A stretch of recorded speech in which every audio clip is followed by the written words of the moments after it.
Lo primero que pensé al verla bajar del coche fue, ese vestido no es para ir al gimnasio. Era martes, 18:45 de la tarde. Yo había salido antes del trabajo, sin avisar. Iba a recoger a nuestra hija pequeña del conservatorio, pero la clase se había cancelado. Decidí pasar por el gimnasio donde entrena Lucía para darle una sorpresa. Estábamos intentando pasar más tiempo juntos, reconectar, como ella decía. El aparcamiento del gimnasio estaba casi vacío. Me bajé del coche justo cuando reconocí su silueta al otro lado de la calle, bajando de un coche que no era el suyo. Un BMW negro, con las lunas traseras tintadas. Lucía salió riéndose. No esa risa suave que me dedicaba a mí cuando algo le hacía gracia. No. Era esa risa exagerada, con la cabeza hacia atrás, esa que solo he visto cuando está con amigas de copas, o borracha. Se giró, se acomodó la chaqueta, se estiró el vestido, ajustado, con escote y botas altas hasta la rodilla, y antes de cerrar la puerta del coche, se inclinó y le dio 2 besos al conductor. No pude ver la cara del tipo. Pero vi su mano. Mano joven, ancha, con un anillo dorado grande en el meñique. Y esa confianza de quien sabe que puede tocar. No eran 2 besos de cortesía. Fue un beso en la mejilla izquierda, y luego en la boca. Corto, pero en la boca. Como si no fuera la primera vez. Como si fuera rutina. Me metí de nuevo en mi coche antes de que me viera. Cerré la puerta con suavidad, el corazón como una maldita batucada. No sentí rabia. No aún. Sentí vergüenza. Asco. Incredulidad. Quise pensar que era una despedida inocente. Que no lo había visto bien. Que estaba malinterpretando. Pero no estaba malinterpretando una mierda. 5 minutos después, la vi entrar al gimnasio como si nada, saludando a la recepcionista. Y yo, como un gilipollas, me quedé en el coche, sin saber si bajarme a enfrentarla ahí mismo o volver a casa como si no hubiese visto nada. Decidí lo segundo. A veces el silencio no es cobardía. A veces es estrategia. Esa noche, durante la cena, Lucía me contó que la clase en el gimnasio había sido agotadora. Que el instructor nuevo se pasaba con las rutinas. Me miró como si nada. Como si no hubiese estado metiéndole la lengua a un tipo 20 minutos antes. Yo asentí, le pasé el pan, y sonreí. Pero por dentro, algo ya se había activado. Y ya no había vuelta atrás. Los días siguientes fueron extraños. No por lo que Lucía decía o hacía, sino porque yo ya no la miraba igual. Todo lo que antes parecía cotidiano, su manera de moverse por la cocina, los mensajes que recibía mientras estábamos en el sofá, la forma en que se arreglaba antes de salir, ahora lo veía con otros ojos. Y no lo veía como un paranoico. No lo imaginaba. Lo había visto con mis propios ojos. Su boca sobre la de otro. Y aún así, me callaba. No por miedo. No por debilidad. Me callaba porque necesitaba saber más. No me bastaba con una imagen. Necesitaba saber quién era él, desde cuándo, cómo se había permitido jugar conmigo. No era celos. Era otra cosa. Una rabia seca que se escondía bajo cada gesto mío de normalidad. Hacía mis tareas como siempre. Iba a por los niños. Lavaba los platos. Fingía que dormía. Pero por las noches, cuando ella se duchaba, me quedaba en el pasillo mirando la luz de su móvil a través de la puerta entreabierta del dormitorio. Nunca lo tocaba. Ni una sola vez. Solo observaba. Esperaba. Escuchaba. Y cada vez que ella salía del baño, envuelta en esa toalla blanca con la que solía excitarme, yo solo pensaba en cómo alguien más había tenido acceso a ese cuerpo. Esa piel. Esa voz. Una noche, mientras veíamos un programa tonto de cocina en la tele, le pregunté sin rodeos, como si nada. ¿Quién es el del BMW negro? Me miró como si le hubiera hablado en chino. ¿Qué coche?, dijo, parpadeando rápido, como cuando miente. Me quedé mirándola sin decir más. No me interesaba la respuesta, sino ver cómo reaccionaba.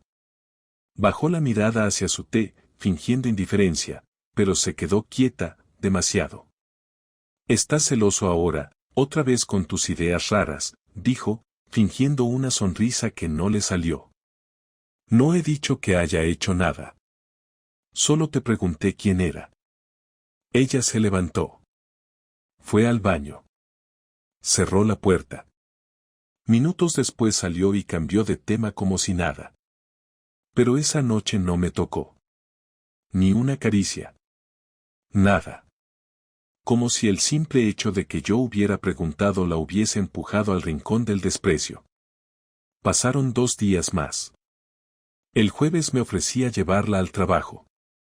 Le dije que mi coche estaba con un fallo en la batería, que el suyo arrancaba mejor por las mañanas. Aceptó sin sospechar. Durante el camino, la noté nerviosa. Me preguntó 2 veces si me sentía bien. Respondí que sí. Cuando la dejé frente al instituto, le dije que pasaría a buscarla al mediodía. ¿No te toca oficina hoy?, preguntó. No, hoy hago remoto. Voy a por ti luego, respondí. Me sonrió, pero su cara cambió en una décima de segundo. Como si la hubieran pillado haciendo algo y no supiera si estaba a salvo. Cuando bajó del coche, me fui, pero no a casa. Me quedé en una calle lateral, a 2 cuadras del gimnasio donde iba cada martes y jueves. Esperé. A las 12 menos cuarto, vi salir a Lucía. No iba vestida con ropa de trabajo.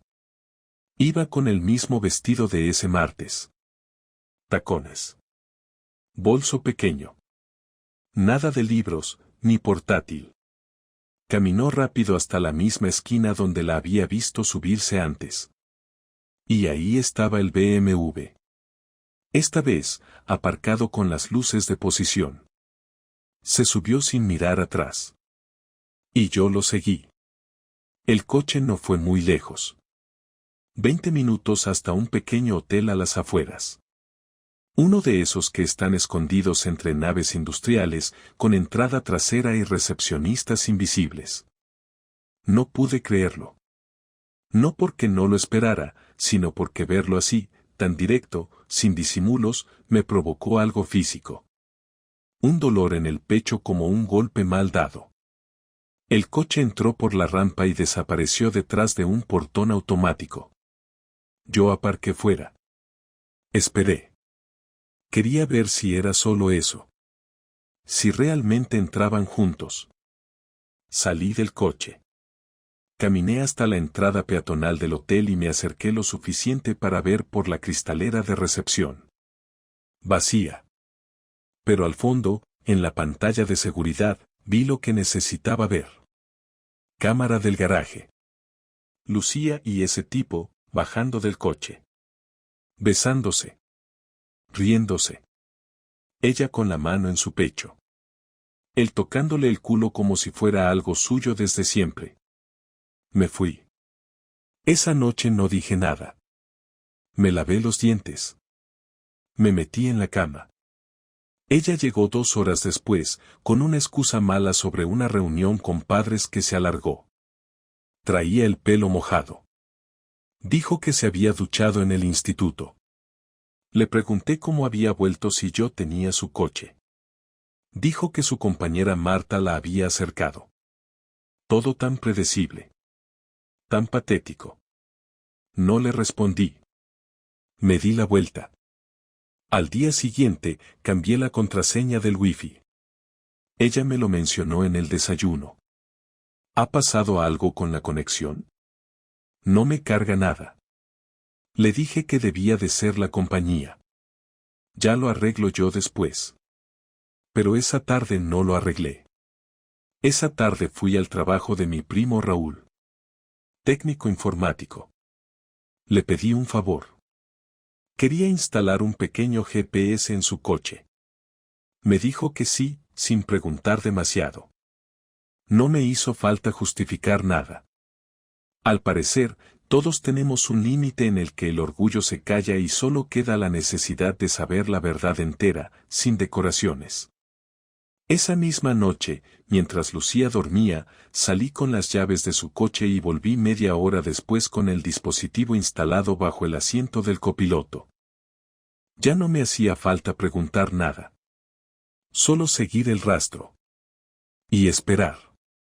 No sé si fue el cansancio o la costumbre, pero Lucía tardó 3 días en darse cuenta de que algo andaba mal. El viernes por la noche me preguntó por qué ya no me acercaba a besarla antes de dormir. Le respondí que estaba cansado, que tenía muchas cosas en la cabeza. Se lo creyó, o fingió hacerlo, porque no insistió. Pero yo ya no dormía igual. No porque me doliera, sino porque estaba esperando. El rastreador que instalé en su coche me daba cada noche las coordenadas exactas de a dónde iba. No todos los días salía con él. El tipo tenía nombre. Carlos. Me costó 2 días enteros descubrirlo, usando la matrícula del coche, que conseguí gracias a una cámara que hay justo en la esquina donde Lucía lo esperaba. Mi amigo Miguel, que trabaja en la policía local, me hizo el favor de buscar en la base de datos. No preguntó mucho, apenas me miró y me dijo que no quería saber detalles. Carlos Cifuentes, 36 años, separado, sin hijos. Consultor comercial, trabaja por su cuenta. Vive en un piso cerca del centro. Un piso al que Lucía ha ido ya 2 veces esta semana. La tercera vez que el GPS marcó que estaban en la misma dirección durante más de 2 horas, supe que era momento de hacer algo más que mirar. Aquel sábado por la tarde, le dije que iba a llevar a los niños al cine. Ella dijo que aprovecharía para adelantar cosas del lunes, y me sonrió como si fuera un sábado cualquiera. No hizo ningún comentario cuando salí con los niños. Les compré palomitas, los dejé con mi hermana en casa de mi madre, y volví directo al piso de Carlos. El coche de Lucía estaba aparcado en la acera de enfrente. Subí las escaleras del edificio y esperé junto a la puerta del tercero C. No toqué. Solo escuché. Silencio. Luego, risas. Después, pasos. Entonces toqué. La puerta se abrió unos 5 centímetros. Carlos apareció en camiseta, con el pelo mojado. Se quedó inmóvil cuando me vio. No sabía quién era yo, pero algo en mi cara le debió decir que no era una visita deseada. «¿Lucía está?», pregunté, sin rodeos.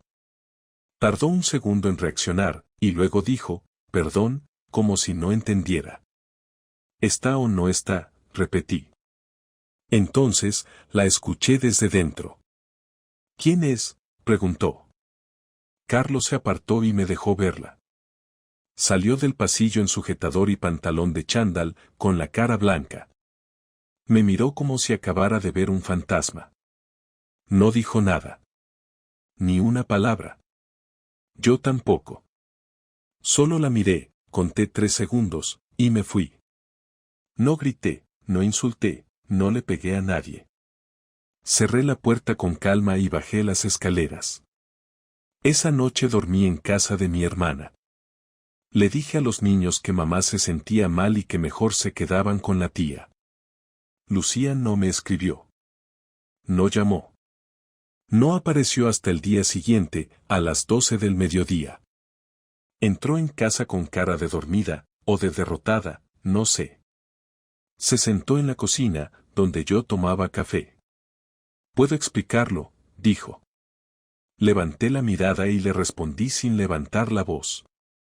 «Tienes 1 minuto». Me miró como si no supiera por dónde empezar.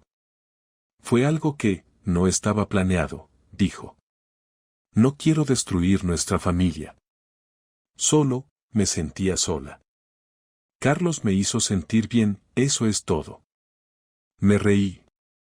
No porque fuera gracioso, sino porque era una estupidez. ¿Me estás diciendo que cogiste el coche 3 veces por semana, durante 2 meses, para verte con un tipo que solo te hacía sentir bien? Le pregunté. No fue así desde el principio, respondió. Empezamos hablando, luego tomando algo. Me escuchaba. Tú no me escuchabas hace tiempo. Tú nunca hablaste, le dije. Sí lo hice, insistió. Pero no me escuchabas. Siempre estabas ocupado, cansado, distraído. Con los niños, con el trabajo, con tus cosas. Nunca conmigo. Él me miraba diferente. Me hacía sentir viva. Pero no quería que llegara tan lejos. Me dejé llevar. Apoyé las manos en la mesa. ¿Cuántas veces? Pregunté. No respondió. ¿Cuántas veces te acostaste con él? Repetí. No lo sé, murmuró. Dímelo, exigí. No quiero mentirte más, dijo. Unas 10 veces. Tal vez más. Cerré los ojos, no para llorar, sino para respirar. ¿Pensaba seguir? Pregunté. No lo sé, dijo. Después de ayer, ya no tiene sentido. ¿No tiene sentido porque te pillé o porque te arrepientes? Pregunté. No contestó. Pasaron 10 segundos de silencio. Luego dijo, no quiero que esto arruine todo. Me levanté. Fui al armario. Saqué una carpeta con los informes del GPS, las capturas del rastreador, la matrícula de Carlos, su dirección y una impresión en papel de la imagen del hotel. Lo puse todo sobre la mesa. Esto no es una duda. Esto es un hecho, dije. Llevas meses mintiendo, metiéndote en la cama con otro, mientras volvías a esta casa y me besabas como si nada. Tú ya lo arruinaste. Ella bajó la cabeza. No lloró. No gritó. Se quedó ahí, sentada, sin decir nada más. Me fui del comedor y cerré la puerta. Dormí en el sofá. Esa fue la primera noche de muchas en las que ya no la volví a tocar. Ni con la mirada. Durante los días siguientes, Lucía intentó actuar como si lo que había pasado podía arreglarse con algo de silencio, pequeños gestos y unas cuantas palabras vacías. Empezó a cocinar más seguido, a preguntarme si quería ver una película por la noche, a buscar mi mano cuando pasábamos por el pasillo. Yo no le devolvía el gesto. Solo la observaba. No porque esperara un cambio. Quería ver hasta dónde era capaz de fingir.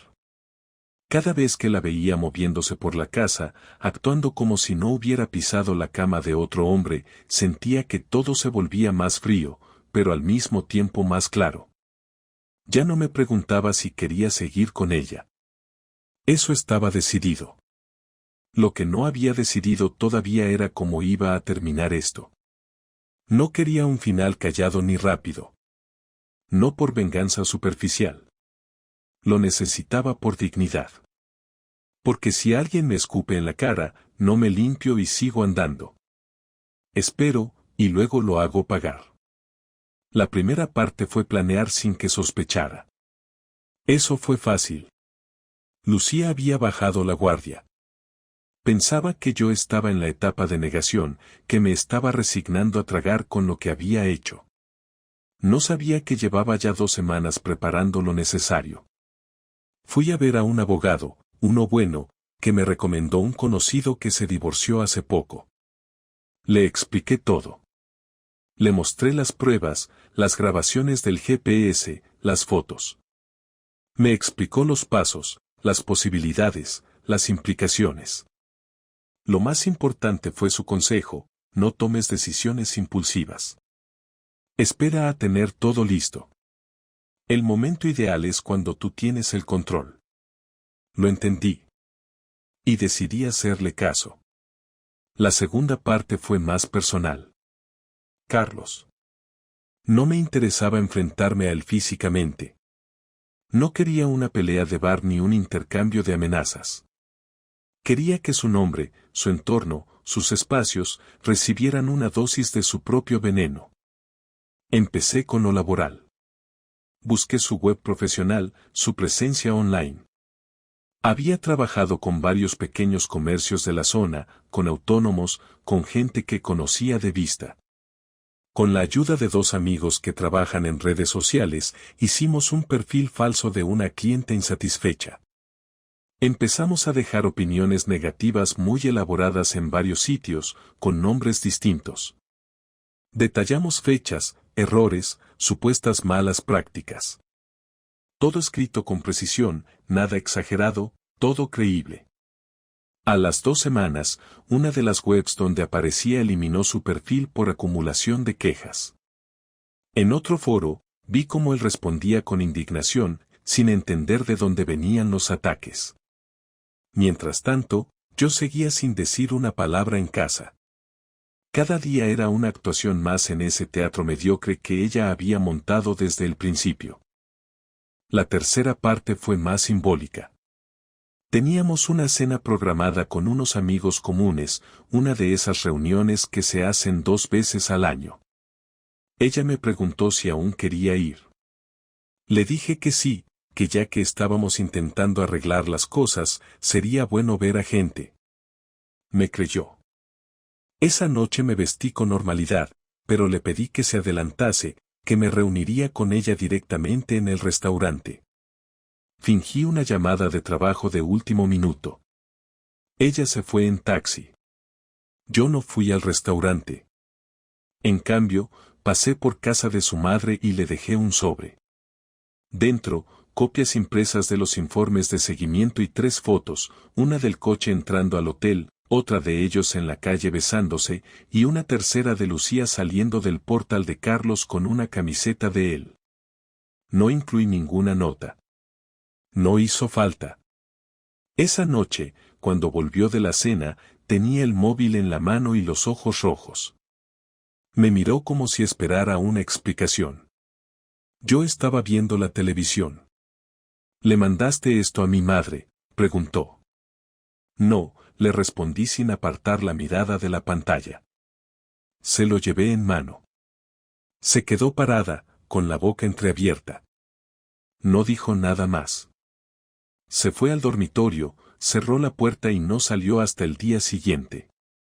La cuarta parte fue pública. Publiqué desde mi cuenta secundaria un hilo anónimo en un foro local, donde conté con detalles la historia de cómo descubrí la infidelidad de mi mujer. No di nombres, pero di suficientes datos para que cualquiera de nuestros conocidos pudiera sospechar. Era una forma de soltar presión. No para avergonzarla. Para proteger mi versión.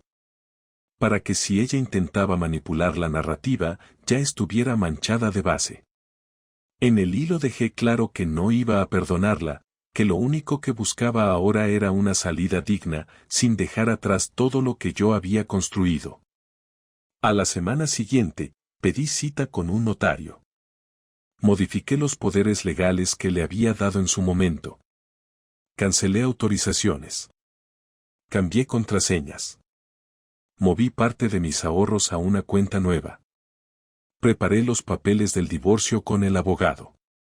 Y el lunes por la mañana, mientras los niños estaban en el colegio, se los dejé sobre la mesa del comedor, junto con una carta breve: no me pediste perdón. No me miraste a los ojos. No fuiste valiente ni honesta. Aquí termina tu obra. Lo que viene ahora ya no depende de ti. Cuando volvió a casa y vio los papeles, me llamó 2 veces. No contesté. Luego mandó un audio de casi 5 minutos. No lo escuché. Lo eliminé sin abrir. Sabía que lo próximo sería la parte emocional. Y para eso también estaba preparado. La conversación final no fue como la imaginé durante esas semanas en las que preparaba cada movimiento. Pensé que iba a llorar, que iba a gritarme o a suplicarme que no lo hiciera, pero lo que encontré fue una mezcla de resignación y soberbia mal disimulada. Me llamó el jueves por la tarde, sabiendo que los niños estaban con mis padres, como si hubiera esperado el momento exacto para que no hubiera testigos. Me pidió que habláramos cara a cara. Le dije que viniera al piso el sábado por la mañana. Llegó puntual, vestida con ropa cómoda, sin maquillaje, con la cara seria. Entró sin saludar y se sentó en el sofá. Yo me senté frente a ella, sin ofrecerle nada, sin quitar la tensión del ambiente. No dije nada, esperé a que hablara. Lo hizo después de unos segundos de mirar el suelo. No estoy aquí para discutir, Marcos. Solo quiero hablar como adultos. Sé que lo que hice fue una traición, no tengo excusa. No quiero justificarme, pero quiero entender si esto tiene alguna posibilidad de arreglarse. Me limité a mirarla. Ella respiró hondo y siguió. He sido una imbécil, lo sé. Pensé que estaba controlando la situación, que no iba a ir tan lejos. Me sentía vacía, no contigo, conmigo misma. No me sentía deseada, ni viva, ni vista. Carlos solo fue un escape, no fue amor, no fue nada serio. Fue una idiotez que me salió cara. Pero esto, lo nuestro, los años, los hijos, no quiero que acaben así. No le respondí de inmediato. Quería que sintiera el peso del silencio. Quería que se notara que ya no tenía ninguna influencia sobre mí. Finalmente hablé, con voz firme pero sin levantar el tono. No me interesa lo que sentiste con él, ni lo que piensas ahora que ya te pillé. Lo que me importa es lo que hiciste, lo que decidiste hacer a espaldas mías durante semanas. A mí no me usaste como escape, me usaste como tapadera. Te acostaste con otro mientras yo cocinaba para ti, cuidaba de nuestros hijos y te dejaba espacio para que pudieras tener tus supuestas tardes de gimnasio. No cometiste un error, construiste una mentira completa, paso a paso, sin remordimiento. Ella intentó interrumpir. No, espera, déjame, pero levanté una mano y la corté. No. Ahora hablo yo. Tuviste tiempo para hablar cuando llegabas de estar con él. Tenías la oportunidad cada noche, cada mañana. Pero elegiste callarte. Ahora no hay diálogo, hay consecuencias. Y las vas a asumir. Ella apretó los labios, y por fin, bajó la mirada. Se hizo un silencio denso. Luego habló en voz más baja. De verdad no queda nada, no hay posibilidad de al menos intentarlo, de ir a terapia o algo así. Me quedé en silencio unos segundos antes de responder. No. No hay posibilidad. No hay confianza. No hay respeto. No hay futuro. Me quitaste todo eso en cuanto cruzaste esa puerta para ir a su casa. El perdón no va a reconstruir nada. Esto ya está roto. Lucía sintió lentamente. Se limpió las lágrimas que empezaban a asomarse, pero sin dramatismo. No era una escena de película, era una mujer que empezaba a entender que el control que creyó tener ya no existía. Se quedó quieta un momento, y después dijo algo que me sorprendió por su frialdad. ¿Entonces ya está, divorcio y custodia compartida? No le respondí directamente. Me levanté, fui a la mesa del comedor y le puse delante una carpeta con los documentos ya revisados por el abogado. Ahí tienes todo. Custodia compartida, régimen de visitas equilibrado, reparto justo. No voy a pelear por dinero. Solo quiero cerrar esto rápido y sin drama. Si estás de acuerdo, firmas y lo entregamos el lunes. Ella abrió la carpeta, la hojeó en silencio. Asintió sin mirarme. Está bien. Se quedó un rato más sentada, en silencio. Luego se levantó y caminó hacia la puerta, pero antes de salir se giró. No sé si algún día me vas a perdonar, Marcos. Pero gracias por no hacer esto más violento de lo que ya es. No le respondí. Cerré la puerta cuando se fue y me senté en la silla del comedor, mirando el punto exacto donde había estado sentada. No sentí alivio. Tampoco tristeza. Era una mezcla rara de agotamiento y claridad. Por fin había terminado la etapa de su mentira y empezaba la mía sin ella. Esa tarde llevé a los niños al parque. Jugaron como si nada pasara. Para ellos, todavía no había cambiado nada. Pero lo haría, y yo sería el encargado de explicarles todo con calma, sin odio. No les iba a llenar la cabeza de reproches contra su madre, pero tampoco les iba a mentir. Cuando llegara el momento, sabrían la verdad. De momento, solo necesitaban estabilidad, rutina y un padre que no fingiera. El lunes por la mañana firmó los papeles. Se los entregamos al abogado juntos. No volvimos a hablar de lo ocurrido. Todo lo que tenía que decir ya lo había dicho. Y ahora lo único que quedaba era empezar de cero, sin mirar atrás. Firmar los papeles no fue un alivio inmediato, pero marcó una línea clara. A partir de ese día ya no tenía que fingir normalidad frente a Lucía ni mantener una tensión constante en casa. Ella se mudó al piso que había alquilado en un barrio cercano, no muy lejos de donde vivíamos antes, lo suficiente para seguir viendo a los niños sin alterar demasiado su rutina. La custodia compartida empezó la semana siguiente, y aunque al principio parecía un desafío coordinar horarios, deberes, comidas y actividades, en poco tiempo logré establecer un sistema que funcionaba. Me apoyé mucho en mi hermana y en mis padres, que nunca me preguntaron detalles, pero estaban siempre disponibles para ayudar. No me sentía fuerte, ni valiente, ni nada parecido. Me sentía simplemente operativo, como alguien que tiene que moverse aunque no le quede energía, porque si se detiene un solo día, todo se derrumba. Lo más difícil no fue ver a Lucía de vez en cuando al recoger a los niños o al intercambiar alguna información práctica. Lo difícil fue mirar a mis hijos y no soltarles toda la rabia que llevaba dentro. No porque se la merecieran, sino porque eran el único vínculo que quedaba entre ella y yo. Me costó aceptar que seguiría viéndola por el resto de mi vida, aunque ya no tuviera poder sobre mí. Que estaría en cumpleaños, reuniones escolares, navidades alternas.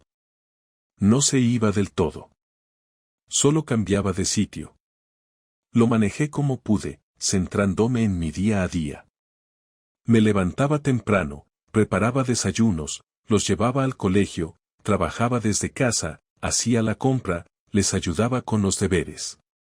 Cada noche me iba a la cama sin pensar demasiado en el futuro, porque no tenía interés en imaginar nada. No quería planear, solo sobrevivir. Durante semanas enteras no hablé del tema con nadie, ni siquiera con mis amigos. Sabían lo que había pasado, pero respetaban mi silencio. Un par de ellos intentaron invitarme a salir, tomar algo, desconectar, pero siempre encontraba una excusa para quedarme en casa. No tenía ganas de sonreír frente a nadie. Pasaron 3 meses hasta que una tarde, mientras esperaba en la puerta del colegio, uno de los padres me preguntó directamente si estaba separado. Le dije que sí, sin entrar en detalles. Asintió como si ya lo supiera. Se te nota en la cara, dijo. No supe si era una burla o una observación honesta. Me dio igual. Ese fue el día en que entendí que todo el mundo se había enterado. Que la historia había circulado. Que algunos sabían la versión completa, otros solo rumores, y que probablemente Lucía había dicho su parte también, suavizada o editada. No me importó. No tenía intención de limpiar mi nombre ni de competir con su relato. Lo que me preocupaba era cómo mis hijos lo iban a asimilar con el tiempo. En una de esas noches tranquilas en las que todo parecía estable, mi hijo mayor me preguntó por qué mamá y yo ya no vivíamos juntos. Me miró sin miedo, solo con curiosidad. Me quedé callado unos segundos, luego le dije la verdad, adaptada a su edad. Mamá tomó decisiones que hicieron que papá ya no quisiera seguir en la misma casa. No fue tu culpa, ni la de tu hermana. Fue entre ella y yo. Pero los dos os queremos igual. Asintió, no preguntó más. Me abrazó y se fue a dormir. No lloré. No sentí alivio. Solo confirmé que había hecho lo correcto. Con el paso del tiempo empecé a recuperar espacios que había abandonado. Volví a salir con amigos, empecé a correr por las mañanas, retomé viejos hobbies que había dejado aparcados. No lo hice para distraerme ni para tapar el dolor. Lo hice porque necesitaba reconstruirme desde lo que era antes. No quería reinventarme, solo reencontrarme con la versión de mí que no estaba definida por una traición. En algún momento, sin darme cuenta, dejé de revisar sus redes, dejé de preguntar a los niños si habían visto a Carlos, dejé de esperar que me escribiera con excusas. Un día su número dejó de estar en la lista de contactos frecuentes del móvil.